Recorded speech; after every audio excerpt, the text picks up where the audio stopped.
strategi PAIKEM.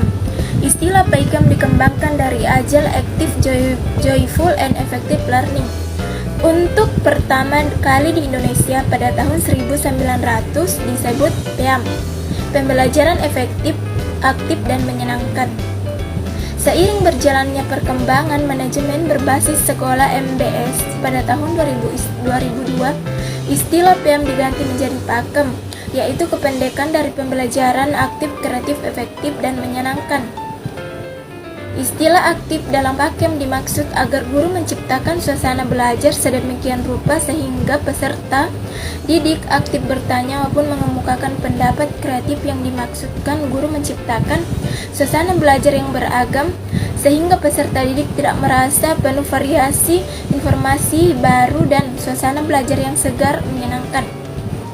Efektif dimaksudkan agar guru menciptakan suasana belajar sedemikian sehingga pembelajaran berjalan secara maksimal dengan memanfaatkan pembelajaran yang minimal menyenangkan.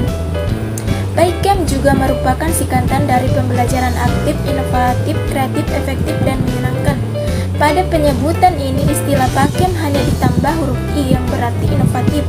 Kata ini, inovatif dimaksudkan agar guru menciptakan suasana belajar dengan perangkat media modern termasuk teknologi pendidikan terkini.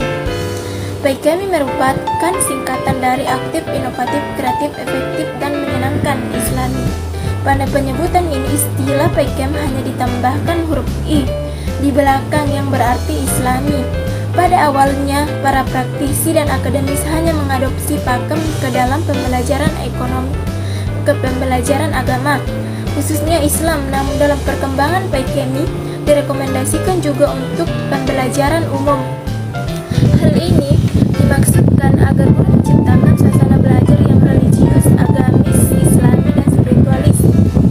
Oleh karena itu, guru-guru mata pelajaran umumnya hendaknya mengaitkannya dengan hal-hal yang bersifat religius, agamis, islami, dan spiritualis tersebut.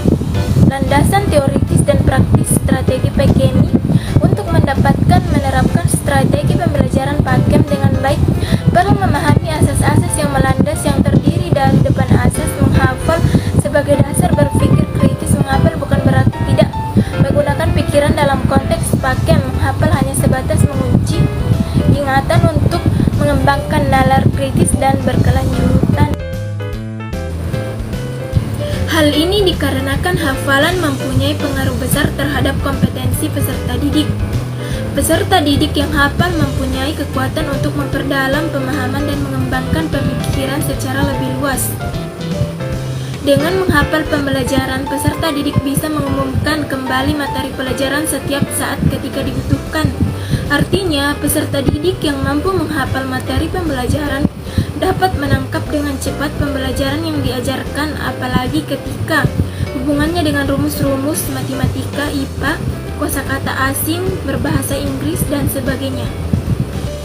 Aspek hafalan memegang peranan penting yang merupakan dasar penguasaan materi. Selanjutnya, konteks PAIKEM, hafalan menjadi fondasi utama dalam mengadakan komunikasi interaktif dalam bentuk diskusi, debat, dan sebagainya. B. Landasan teoritis PAIKEM. Landasan teoritis dan praktis strategi PAIKEM untuk dapat merupakan strategi pembelajaran PAIKEM dengan baik perlu memahami asas-asas yang melandasi terdiri dari 8 asas, yaitu menghafal sebagai dasar berpikir kritis. Menghafal bukan berarti tidak menggunakan dalam konteks PAIKEM. Dengan menghafal pembelajaran, peserta didik bisa mengemukakan kembali materi pembelajaran setiap saat dibutuhkan. Artinya peserta didik yang mampu menghafal mata pembelajaran dapat menangkap dengan cepat pembelajaran kosakata.